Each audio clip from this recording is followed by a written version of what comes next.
শ্রীকৃষ্ণ বলেন, সত্যিকারের যোগী সেই মানুষ যে নিষ্ঠার সঙ্গে নিজের কর্মকে ধর্ম বলে গ্রহণ করে, কিন্তু ফলাফলের প্রতি আসক্ত থাকে না। যে কর্মফল চায় না এবং অপছন্দও করে না, তাকেই সন্ন্যাসী বলা হয়। মানুষের জীবনে যে কোনো উচ্চ অবস্থান অর্জন করা সম্ভব যদি সে নিজের মনকে নিয়ন্ত্রণ করে এবং নিজের উপর আস্থা রাখে। ঈশ্বর দুর্বলতা দেন, কিন্তু মর্যাদা মানুষের নিজের মনই তৈরি করে। গীতার 24তম উপদেশে বলা হয়েছে, যতই ভালো হও না কেন, যদি খারাপ মানুষের সঙ্গ গ্রহণ করো তবে তাদেরই পরিণতি ভোগ করতে হবে। ভীষ্ম পিতামহ সচ্চরিত্র ছিলেন, দ্রোণ ছিলেন ব্রাহ্মণ, কিন্তু দুজনেই অধর্মের পাশে দাঁড়িয়েছিলেন। তাই শেষ পর্যন্ত তাদের মৃত্যু হলো অত্যন্ত যন্ত্রণাদায়ক ভাবে।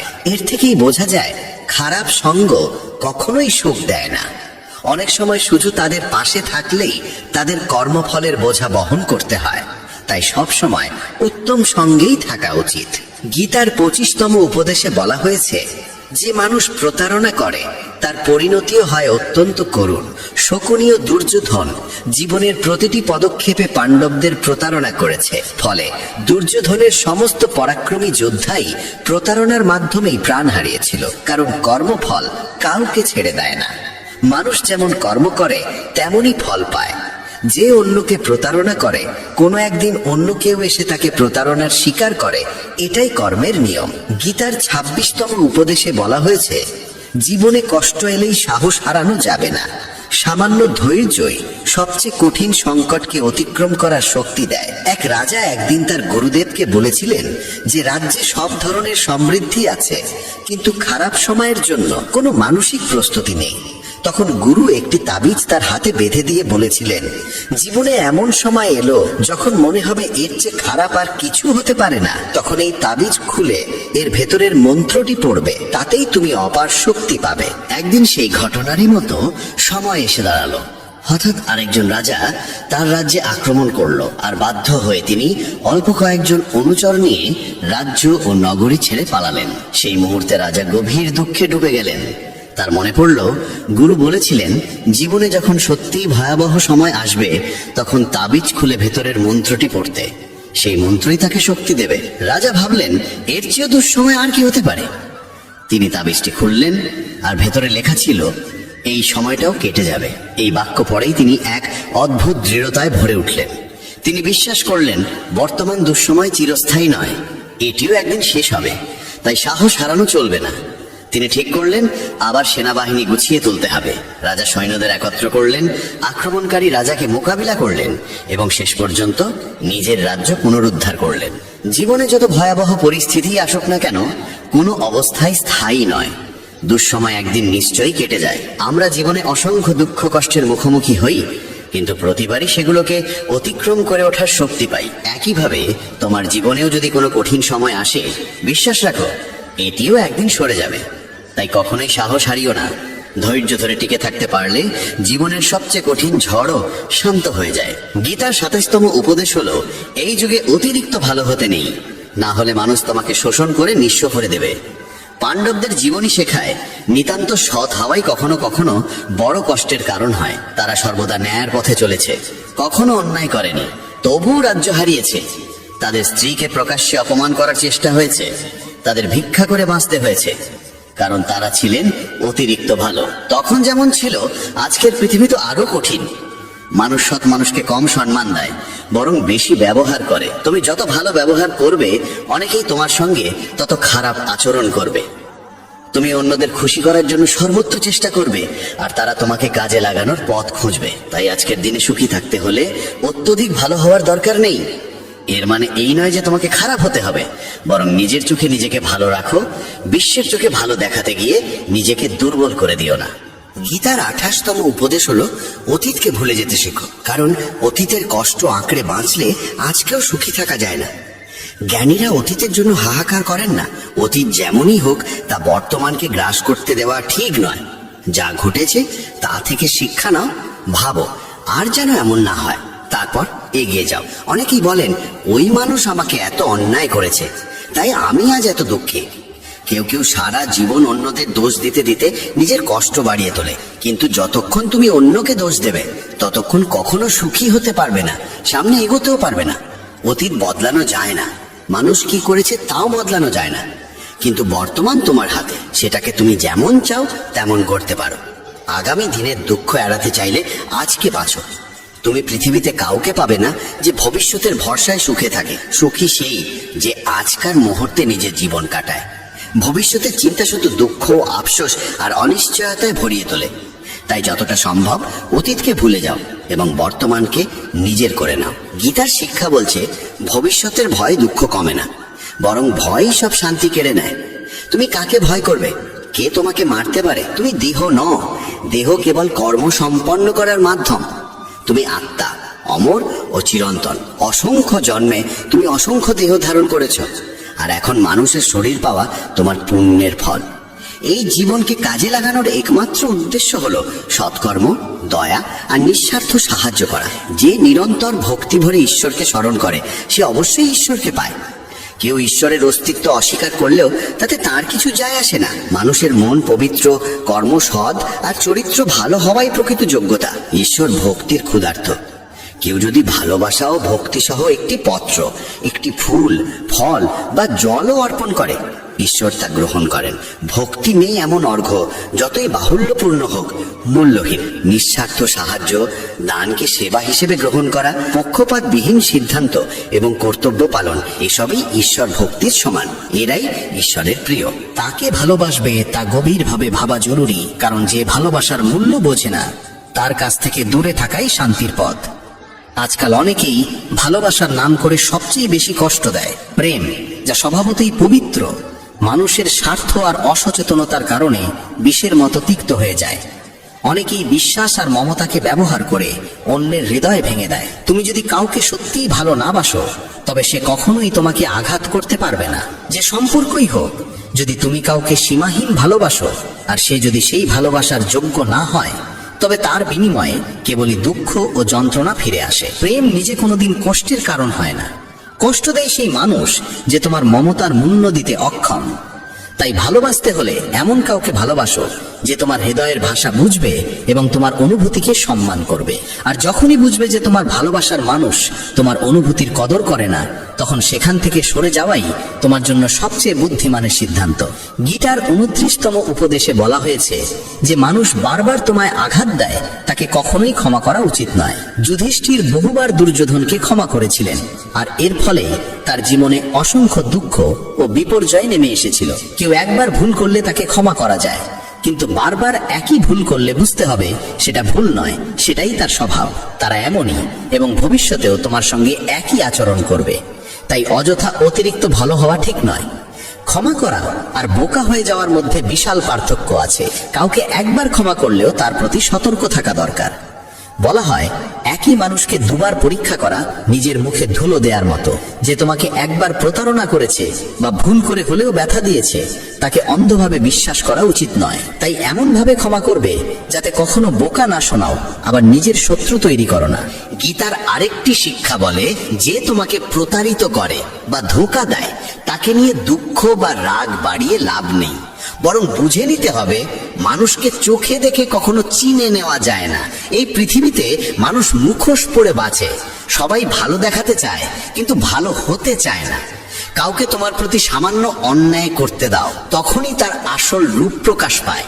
কিংবা যখন তোমার জীবনে দুঃসময় আসে, তখনই বুঝতে পারবে কে সত্যিকার অর্থে তোমার আপন।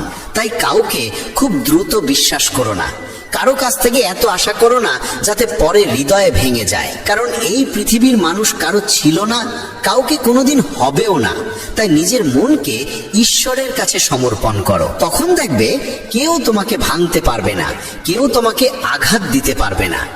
গীতার 12 অধ্যায়ে শ্রীকৃষ্ণ অর্জুনকে বলেছিলেন, হে অর্জুন, তোমার মন, বুদ্ধি আর হৃদয় ঈশ্বরের প্রতি নিবেদন করো, তখন কেউ তোমার হৃদয় ভাঙতে পারবে না। এই পৃথিবীতে তুমি যাকে যত বেশি ভালোবাসো, সেই মানুষই তোমাকে সবচেয়ে বেশি কষ্ট দেয়, কারণ এখানে হৃদয়ের মূল্য নেই, অনুভূতির মূল্য নেই। কেবল স্বার্থের মূল্য, মানুষ তোমার থেকে কি পেতে পারে এই হিসেবেই তারা সম্পর্ক গড়ে তোলে। যতক্ষণ তুমি তাদের কাজে লাগো ততক্ষণ তারা ভালো মানুষের মুখোশ পরে থাকে। স্বার্থ শেষ হওয়ার সঙ্গে সঙ্গে তাদের কথা আচরণ সব বদলে যায়। তাই নতুন কাউকে দেখলেই বিশ্বাসে ভেসে যাবে না। তারা প্রথমে খুব ভালো দেখায়, কিন্তু সেটা কেবল নিজের সুবিধের জন্য। তুমি ফাঁদে পড়বে কিনা তা ঠিক করবে তোমার নিজের বুদ্ধি।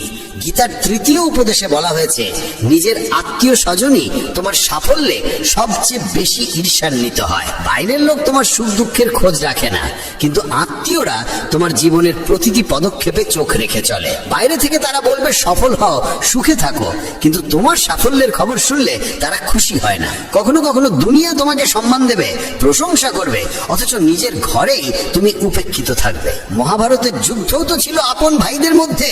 দুর্যোধন পাণ্ডবদের প্রতিটি আনন্দে, প্রতিটি সাফল্যে ঈর্ষায় কাতর হয়ে উঠত। তাদের পতন ঘটাতে সে সব রকম চেষ্টা করেছে। আর এই আপন ভাইদের মধ্যেকার ঈর্ষায় মহাভারতের ভয়াবহ যুদ্ধের জন্ম দিয়েছিল, যেখানে অসংখ্য প্রাণ হারিয়েছিল। বাইরের লোক তোমার জীবন কেমন চললো তাতে কিছু যায় আসে না, কিন্তু আত্মীয়দের মন তোমার সুখ সহ্য করতে পারে না। তারা মুখে মধুর কথা বলল, অন্তরে তোমার ভালো চায় না। তাই কাউকে নিজের মানুষ ভাবার আগে দেখে নাও সে সত্যিই তোমার আপন কিনা, নাকি শুধু ভান করছে। ভগবান শ্রীকৃষ্ণ বলেন, যতদিন সৃষ্টি থাকবে ততদিন দুঃখ মানুষের ছায়ার মতো তার সঙ্গে চলবে। যদি জীবনে তুমি যা চেয়েছো তা না পাও, তবে একবার ভেবে দেখো, যা পেয়েছো সেটাকেই যদি সত্যিকারের ভালোবাসতে শেখো। প্রার্থনা করার পরও ঈশ্বর যদি কিছু না দেন, সেই নিয়ে মন খারাপ না করে বরং সেই অসংখ্য আশীর্বাদের দিকে তাকাও যা প্রার্থনা ছাড়াই তিনি আমাদের দিয়েছেন। মানুষ যখন সুখী হয় তখন সে ছুটে যায় তার কাছে যাকে সে খুব ভালোবাসে, কিন্তু যখন মনে দুঃখ জমে তখন সে তাকায় সেই মানুষের দিকে যে তাকে সত্যিই ভালোবাসে। শুধু সম্পর্ক থাকা মানেই সম্পর্ক গড়ে ওঠে না, সম্পর্ক টিকে থাকে যত্নে, নিষ্ঠায়, পালন করার মাধ্যমে। যে সত্যিকারের হৃদয়কে ভেঙে তৃতীয় কারুর কাছে সুখ খুঁজতে যায় সে শেষ পর্যন্ত প্রতারিতই হয়। দুটি সত্য মনে রাখা প্রয়োজন, এই জগতে সবকিছুই পরিবর্তনশীল এবং কারুর কোনো পৃথক অস্তিত্ব নেই। জীবনে ভালো কিছু চোখে না পড়লেও ভালো হওয়ার চেষ্টা থামিও না, এটাই জীবনের শ্রেষ্ঠ পথ। মানুষের কর্ম শুধু তার নিজের নয়, তার পরবর্তী প্রজন্মের জীবনকেও প্রভাবিত করে। নিজের কাছে যা আছে তা বাড়িয়ে বলা ঠিক নয়, তেমনি অন্যের প্রতি হিংসাও করা উচিত নয়। হিংসা মানুষের মন থেকে শান্তি কেড়ে নেয়। পিঠের পেছনে আঘাত করে শুধু শত্রুরা নয়, কখনো কখনো নিজেরাও বিশ্বাসঘাতক হয়ে ওঠে। কৃষ্ণ বলেন, শরীর নশ্বর হলেও আত্মা চিরন্তন। তা জানা সত্ত্বেও মানুষ এই নশ্বর দেহ নিয়েই অহংকার করে, যা সম্পূর্ণ অর্থহীন। শরীরের অহংকার ছেড়ে সত্যকে গ্রহণ করাই কর্তব্য। ভগবান বলেন, নিজেকে তার কাছে সমর্পণ করে দাও, এটাই সর্বোত্তম আশ্রয়। যে তার আশ্রয় বুঝে নেয় সে ভয়, দুঃখ, উদ্বেগ সবকিছু থেকে মুক্ত হয়। গীতায় লেখা আছে, ভীতু ও দুর্বল মানুষই সবকিছু ভাগ্যের উপরে ছেড়ে দেয়। শক্তিশালী ও আত্মবিশ্বাসী মানুষ কখনো ভাগ্যের উপর নির্ভর করে না। কৃষ্ণ বলেন, কেউ যদি বিপদের সময় তোমার কাছে পরামর্শ চায় তবে পরামর্শের সঙ্গে তোমার উপস্থিতিও দাও, কারণ পরামর্শ ভুল হতে পারে কিন্তু সঙ্গ কখনো ভুল হয় না। গীতা বলে, ক্রোধ তখনই পূর্ণ হয় যখন তা ধর্ম ও নীতির রক্ষায় ব্যবহৃত হয়, আর সহনশীলতা তখনই পাপ হয়ে ওঠে যখন তা অন্যায়কে টিকে থাকতে সাহায্য করে। আবার কৃষ্ণ উপদেশ দেন, নিজের দুঃখের জন্য পৃথিবীকে দোষ দিও না, নিজের মনকে বোঝাও, কারণ মন পাল্টাতেই দুঃখের অবসান ঘটে।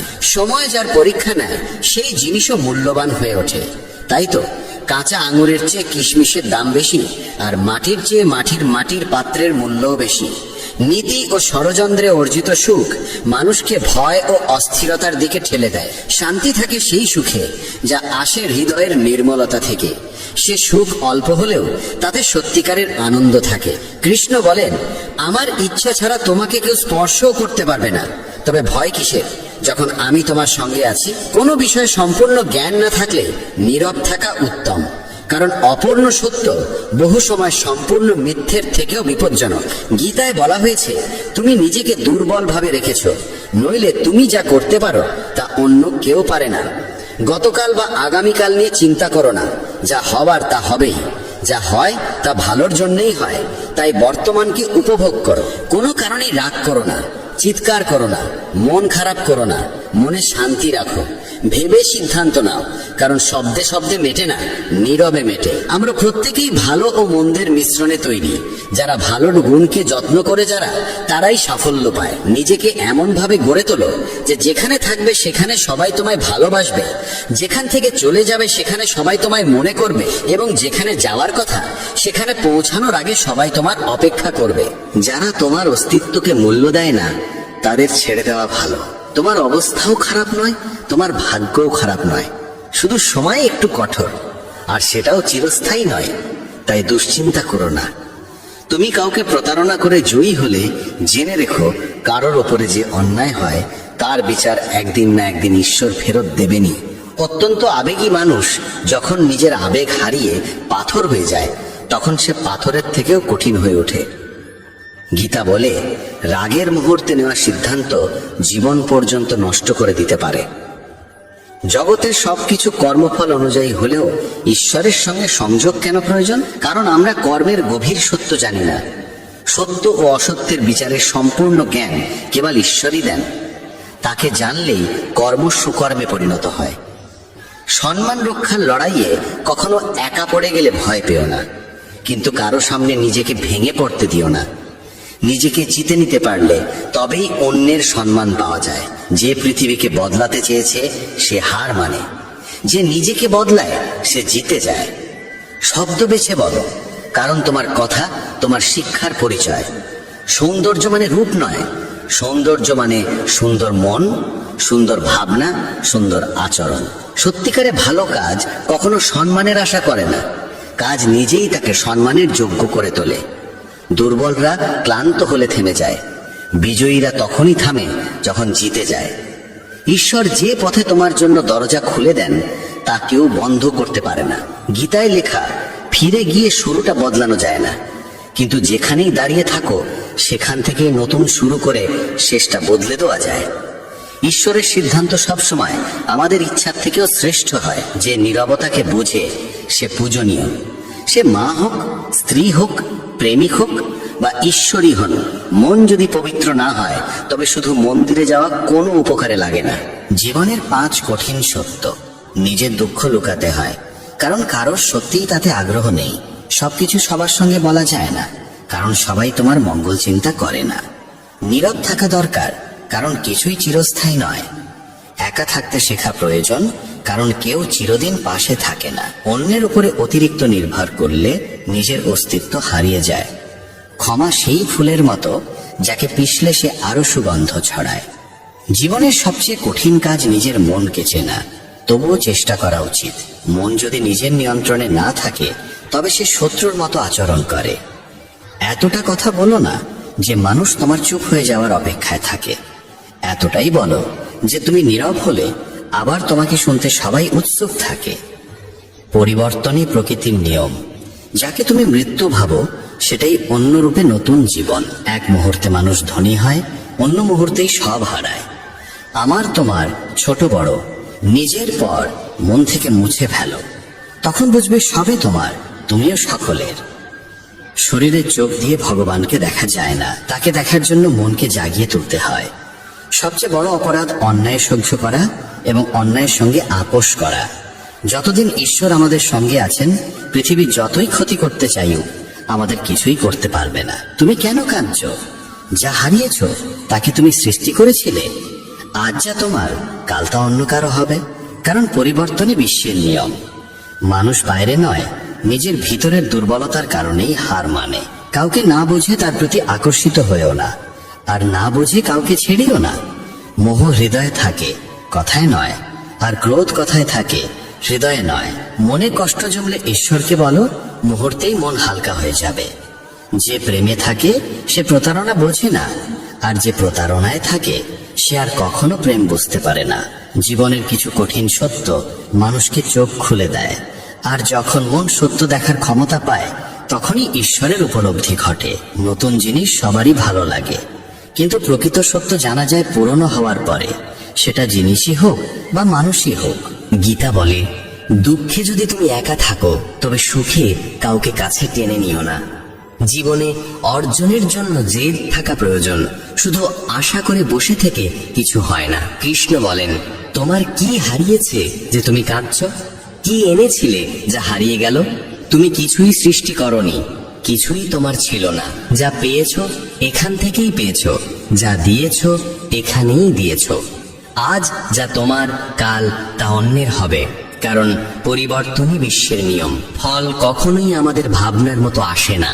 ফল আসে কেবল আমাদের পরিশ্রমের পরিমাণ অনুযায়ী। ভেঙে পড়া সব সময়ই শেষ হয়ে যাওয়া নয়, অনেক সময় ভাঙন থেকেই জীবনের নতুন শুরু হয়। অতীতকে আঁকড়ে ধরে নিজের জীবনকে বন্দী করো না, ওটা ছিল কেবল একটি শিক্ষা, সারা জীবনের শাস্তি নয়। তুমি যত বই পড়ো, যত ভালো উপদেশই শোনো, তাতে কোনো লাভ নেই যদি সেগুলোকে জীবনে পালন না করো। যা আছে তাকে মেনে নাও, যা ছিল তাকে বিদায় দাও, এবং যা আসছে তার প্রতি বিশ্বাস রাখো।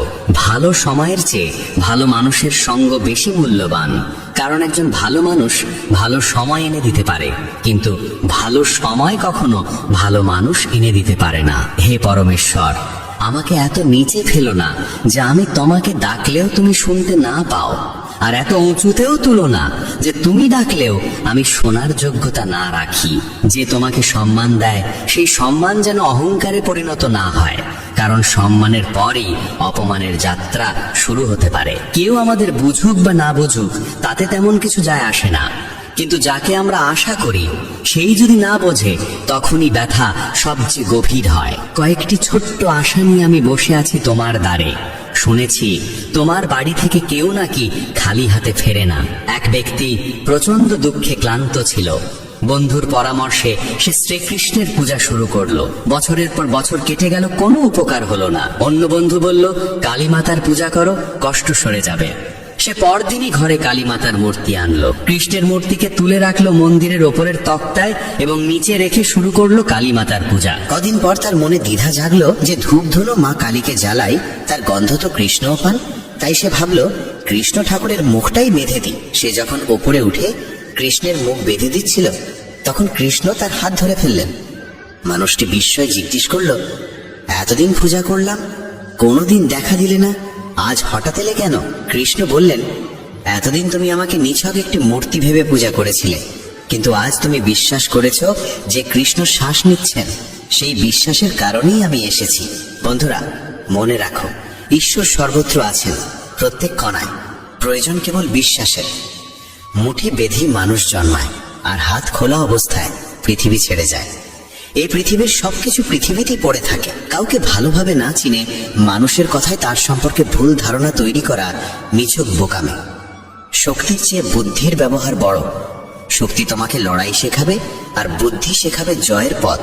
মানুষের আস্থা তখনই পরীক্ষা হয় যখন মনোবাসনা পূরণ না হলেও হৃদয় কেবল ঈশ্বরের প্রতি কৃতজ্ঞতাই উচ্চারণ করে। যে শুনতে চায় না তাকে কখনো বোঝানো যায় না। বোঝানো যায় তাকে যার মধ্যে বোঝার মন থাকে। প্রতারণা, পাপ, কৌশল, এসবের ফল মানুষকে এখানেই ভোগ করতে হয়। সময় কাউকে ক্ষমা করে না, এ সত্যি কখনো ভুলো না। ঈশ্বর কেবল তখনই বিশেষ দয়া করেন যখন তারা কোনো প্রাণকে মানব দেহ দেন, কারণ মানুষের শরীরেই মোক্ষ লাভের পথ সম্ভব। কাউকে কাঁদিয়ে কেউ কোনোদিন হাসতে পারে না। এটাই বিধির ব্যবস্থা, যা আজ পর্যন্ত কেউ বুঝে উঠতে পারেনি। মানুষ কি বলবে, এই একটি বাক্যের জালে সমাজের অসংখ্য স্বপ্ন ভেঙে যায়। নিজের জীবনের সিদ্ধান্ত নিজেকেই নিতে শেখো। কৃষ্ণ বলেন, যদি কেউ তোমার উপস্থিতিতে ক্লান্ত হয়ে পড়ে তবে তাকে ছেড়ে দাও। মানুষের জীবনে বোঝা হয়ে থাকার চেয়ে স্মৃতিতে রয়ে যাওয়া ভালো। বিশ্বাসী মানুষের চেয়ে বড় বোকা সেই যে বিশ্বাস ভেঙে দেয়, কারণ সামান্য স্বার্থের জন্য সে হারায় একজন সত্যিকার ভালো মানুষকে। রাধে নামের ভরসা কখনো বিভ্রান্ত করে না। প্রতিটি শুভক্ষেত্রে কৃষ্ণা সবচেয়ে আগে তোমার দরজায় আসবেন। এই পৃথিবীতে সবচেয়ে ভুল মানুষ সেই যে ভাবে প্রতিটি ব্যাপারে সেই একমাত্র সঠিক। মানুষ হওয়া যথেষ্ট নয়, মানুষের ভেতরে মানবিকতার থাকা আরো জরুরি। আপনজনদের কথাই হৃদয়ের গভীরে গিয়ে লাগে। পরের কথায় এত শক্তি নেই যে চোখে জল আনতে পারে। সময় ঠিক হলে ঈশ্বর তোমাকে সঠিক মানুষের সঙ্গেই মিলিয়ে দেবেন, যারা তোমার জীবনে উন্নতির পথ খুলে দেয়। কোনো ভালো মানুষের ভুল হলে তাকে ক্ষমা করো, কারণ মুক্তো যদি নোংরা পড়েও মুক্তোর দাম কমে না। সব চেষ্টা করেও ফল না এলে সেটিকে ঈশ্বরের ইচ্ছা ভেবে সত্যকে স্বীকার করো। খুব ঘনিষ্ঠ মানুষকেও নিজের সব গোপন কথা বলো না। আজ যে তোমার, কাল সেই বিপরীত হতে পারে। মানুষের কথাকে মাথায় বোঝা বানিয়ে নিলে তুমি তাদের নিচে চাপা পড়বে। তার চেয়ে ভালো তাদের কথাকে পায়ের তলায় ফেলে উপরে ওঠার সিঁড়ি বানাও। একদিন উচ্চতায় পৌঁছবেই। জীবনকে কোনোদিনই বিশেষ কিছু যায় আসে না, তুমি বাঁচো বা মরো। কিন্তু তুমি যদি বাঁচতে চাও তাহলে জীবনকে দোষ দেওয়া বন্ধ করো। তোমার জীবনে যা ঘটে তার দায় প্রথমে তোমাকেই নিতে হবে। এ সত্য যত তাড়াতাড়ি মানবে, জীবন ঠিক তত তাড়াতাড়ি বদলে যাবে। নিজেকে দুর্বল ভাবা সবচেয়ে বড় পাপ। সাফল্যের জন্য দরকার অটল ধৈর্য এবং দৃঢ় ইচ্ছা শক্তি। আত্মসম্মান সর্বোচ্চ, এটাকে রক্ষা করতে কারো সঙ্গ ছাড়তে হলে তাতেও দ্বিধা নেই। যারা তোমার লক্ষ্যকে তুচ্ছ করে তাদের থেকে দূরেই থাকো। ছোট মন ছোটই চিন্তা করবে, আর মহৎ মন তোমাকে মনে করিয়ে দেবে তুমি মহৎ হতে পারো। অহংকারের সবচেয়ে খারাপ দিক হলো এটি কখনো তোমাকে বুঝতে দেয় না যে তুমি ভুল করছো। রাত যত অন্ধকার হয় তারা তত উজ্জ্বল হয়ে ওঠে। ঠিক তেমনি দুঃখ যত গভীর হয় ঈশ্বর তত কাছে থাকেন। তাই ধৈর্য ধরো, একদিন সব ঠিক হয়ে যাবে। অতীত যতই কঠিন হোক, নতুন শুরু করা সব সময় সম্ভব। আমাদের নিজেদের নিয়ে চিন্তার প্রয়োজন নেই, তাদের দরকার। কারণ আমার জীবনের রথের রক্ষক স্বয়ং সুদর্শন চক্রধারী। কৃষ্ণ বলেন, আমার উপর বিশ্বাস রাখার সাহস দেখাও, আমি তোমার আশাকে কখনো হতাশ হতে দেব না। যত্ন করে রাখা জিনিস এবং মন দিয়ে শোনা কথা কোনো না কোনো দিন কাজে লাগেই। নিজের ওপর ভরসা শিখতে হলে পাখিদের কাছে শেখো। সন্ধ্যায় তারা বাসায় ফেরে, অথচ তাদের ঠোঁটে পরদিনের জন্য কোনো খাদ্য থাকে না। সহনশীল হওয়া ভালো, কিন্তু অন্যায়ের প্রতিবাদ করা আরো বড় কর্তব্য। অন্যায়কে সমর্থন করা মানে নিজে অন্যায় করা। মূর্খদের সঙ্গে কখনো বিতর্ক করো না। তারা প্রথমে তোমাকে তাদের স্তরে নামিয়ে দেবে, তারপর অভিজ্ঞতায় তোমাকে হারিয়ে দেবে। যে বিষয়ে ভয় থাকে সেই বিষয়ে জ্ঞান বাড়ানো শুরু করো, ভয় চলে যাবে। ভয় জন্মায় অজ্ঞতা থেকে। গীতায় বলা আছে, উদ্দেশ্য যদি সৎ না হয় তাহলে জ্ঞানও অশুভ হয়ে দাঁড়ায়। কেউ যতই ক্ষুদ্র বা কুটিল হোক, তুমি তার সঙ্গে সত্য থেকো। অসুস্থকে দেখে নিজেকে অসুস্থ করা বুদ্ধিমত্তা নয়, নিছক বোকামি। জীবনে সবচেয়ে বড় ভুল আমরা করি তখন যখন তাদের মূল্য দিই যাদের জীবনে আমাদের কোনো মূল্যই নেই। শৈশবে আমরা যতটা বাবা মায়ের প্রয়োজন বোধ করি, বার্ধক্যে তাদেরও ততটাই আমাদের প্রয়োজন হয়। বিপদের মাঝেও যদি তুমি টিকে থাকো, হার না মানো, তবে তোমার জয় নিশ্চিত। কারো দাসত্ব কেন করবে যখন নিজের সব কাজ নিজেই করতে পারো? নিজের সামর্থ্য চিনো, নিজের উপর বিশ্বাস রাখো। তোমার প্রতিটি ইচ্ছা তোমার কাছে আসার অপেক্ষায় আছে, তুমি শুধু এগোতে শুরু করো। গীতায় লেখা আছে, কর্মে বিশ্বাস রাখো, রাশিফলে নয়। কারণ রাম আর রাবণের রাশি একই ছিল, কিন্তু ফল নির্ভর করেছে তাদের কর্মের উপর। যারা সত্যিকার ব্যথা বোঝে তারা কখনো কারোর ব্যথার কারণ হয় না। বিচারক ভুল করতে পারেন, কিন্তু দ্বারকাধীশ কখনো না। উদ্দেশ্য যদি পবিত্র হয়, ঈশ্বর ভাগ্যের চেয়েও বেশি দেন। কর্মের কাছে না বই আছে না খাতা, তবু সমগ্র সৃষ্টির হিসাব তার হাতেই। চিন্তা মানে ঈশ্বরের ব্যবস্থার ওপর সন্দেহ করা। চিন্তা করো না, প্রভু সব ঠিক করে দেবেন। যেমন বিনা ডাকে দুঃখ আসে, তেমনি বিনা চেষ্টায় সুখ আসবে। মনে রেখো, ঈশ্বর ছাড়া তোমার চোখের জল, ব্যথা, কষ্ট কেউ বোঝে না। জীবনের শেষ আশ্রয় ঈশ্বরের ঘর, তাই কিছু সৎ কাজ করে নাও। শূন্য হাতে তার ঘরে যাই না। মাটির কলস হোক বা পরিবার, এর মূল্য কেবল তারাই জানে যারা তা তৈরি করে। যারা ভাঙে তারা জানে না। জীবনের কোনো স্থায়ী লক্ষ্য নেই, তুমি যেমন ভাবো লক্ষ্য তেমনই তৈরি হয়। ঈশ্বর যখন চান তোমাকে এগিয়ে দিতে, তার আগে তোমাকে ভেঙে তৈরি করেন। নিজেকে এমন ভাবে গড়ো যে কেউ থাক বা না থাক, তোমার স্থিতি অটুট থাকে। মুখ তখনই খুলো যখন তোমার বলা শব্দ নীরবতার চেয়েও বেশি সুন্দর হয়। মানুষ শরীর কিভাবে পরিষ্কার রাখতে হয় জানে, কিন্তু মনকে কিভাবে শুদ্ধ করতে হয় তা শেখে না। নদীতে স্নান করে নিজেকে পবিত্র মনে করলেও মনুষ্যত্বের পাঠ তাদের অজানাই থেকে যায়। মনে রেখো, খারাপ কাজ করা মানে নিজের ভিতরে পাপের ভার জমতে দেওয়া। অনুভূতি বুঝে নেবার শক্তি যার আছে, সে শিক্ষাহীন হয়েও পৃথিবীর সবচেয়ে জ্ঞানী মানুষ হয়ে উঠতে পারে। যেমন এক জ্বলন্ত প্রদীপ শত মানুষের মাঝে আলো বিলিয়ে যায়, তেমনি সুখ ভাগ করলে ভালোবাসা বাড়ে, সুখের আলো ছড়ালে সুখী আরো বেড়ে যায়। জীবন কখনো কমে যায় না, বরং যা অবশিষ্ট থাকে সেই অংশটা কি মহিমাময় করে তোলার দায় আমাদেরই, না হলে একদিন কেবল অবশিষ্ট হিসেবেই থাকতে হবে। আমরা ভাবি সামনে বহু সময় পড়ে আছে। এই ভুল ধারণায় মানুষকে সবচেয়ে বেশি বিপথে ঠেলে দেয়। শক্তি কণ্ঠের উচ্চতায় নয়, চিন্তার গভীরতায়। কারণ ফসল বৃষ্টিতে জন্মায়, বন্যায় নয়। জীবনের কোনো এক পর্যায়ে প্রত্যেক মানুষই অন্তর দিয়ে অনুভব করে এই পৃথিবীতে ঈশ্বর ছাড়া আর কেউ প্রকৃত নিজের নয়।